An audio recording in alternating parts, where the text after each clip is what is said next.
বাংলাদেশের অনেক বড় বড় বিশেষজ্ঞ ছিল যারা গতকাল মানে বাংলাদেশ এবং ইন্ডিয়ার ম্যাচটা নিয়ে বলছিল যে বাংলাদেশের মেয়েরা ইন্ডিয়ার সাথে জিতবে। আমিও একটা ভিডিওতে বলছিলাম যে বাংলাদেশের মেয়েরা জিতবে, কারণ আপনারা সবসময় জানেন আমি বাংলাদেশ ক্রিকেট দল নিয়ে আপনাদের নিউজগুলো দিয়ে থাকি এবং ভিডিওগুলো করে থাকি, কিন্তু বাংলাদেশ নারী দল নিয়ে আমি কখনো ভিডিও করি না। কিন্তু অ্যাট ফার্স্ট বিশ্বাস করেন, আমার জীবনে মানে ক্রিকেট খেলা দেখার বয়স থেকে আমি কখনোই মেয়েদের নারী ক্রিকেট দলের খেলা দেখি নাই। কিন্তু গতকালকে আমি ইন্ডিয়ার সাথে খেলাটা দেখার জন্য বসছিলাম টিভি সেটের সামনে, যে আমি আজকে নারীদের বা আমার বোনদের খেলা দেখব, আমার বাঘিনীদের খেলা দেখব, তারা কেমন খেলতে পারে বা কী খেলে।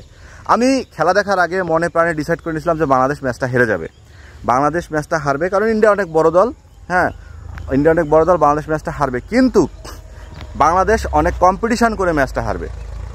কিন্তু এখানে আবারও কিন্তু যে কালকে খেলা দেখে একটা জিনিস বুঝলাম যে বাংলাদেশ নারী দলের যে পোটেনশিয়াল, বাংলাদেশ নারী দলের যে দক্ষতা বা বাংলাদেশ নারী দলের যে ক্ষমতা, এটা ইন্ডিয়ার 10 ভাগের 1 ভাগও নাই। ইন্ডিয়ান নারী টিমের যে দক্ষতা, ইন্ডিয়ান নারী টিমের যে পোটেনশিয়াল, ইন্ডিয়ান নারী টিমের যে খেলার ধরন, ইন্ডিয়ান নারী টিমের যে খেলার একটা যে ব্যাপার স্যাপার আছে, এটা বাংলাদেশ নারী দলের 10 ভাগের 1 ভাগও নাই।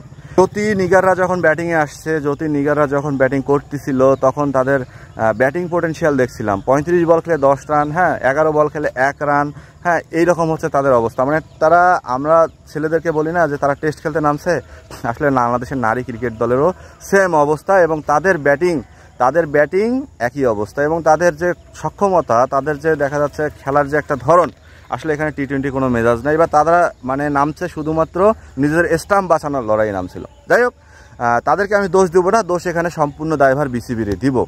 এই কারণে হচ্ছে যে বাংলাদেশের নারীরা যারা আছে তারা ভালোভাবে ফ্যাসিলিটি পায় না।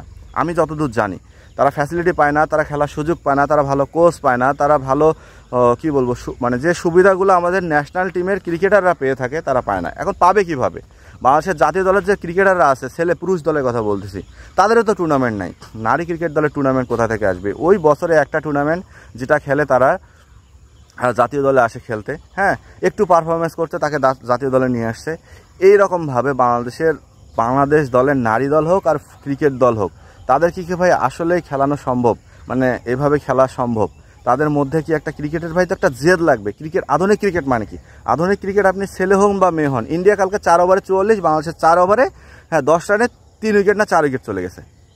একটু চিন্তা করেন, পাওয়ার প্লে, মানে বাংলাদেশ পুরুষ দলের পাওয়ার প্লেও যেমন মানে বাংলাদেশের তেমন নারী দলের পাওয়ার প্লেও তেমন, আর ইন্ডিয়ার পুরুষ দলের পাওয়ার প্লেও যেমন নারী দলের পাওয়ার প্লে তেমন। কারণ তাদের মধ্যে প্রতিটা প্লেয়ারকে একদম ক্লিয়ার কাট বলা আছে, তুমি খেলো, তুমি স্বাধীনভাবে খেলো, তুমি ভালোভাবে খেলো, এবং প্র্যাকটিস থেকে শুরু করে সব কিছুই তাদেরকে একদম হাতে কলমে খুব সুন্দরভাবে করানোর সুযোগ সুবিধা বিসিসিআই দিয়ে থাকে, যেটা বিসিবির দ্বারা সম্ভব না।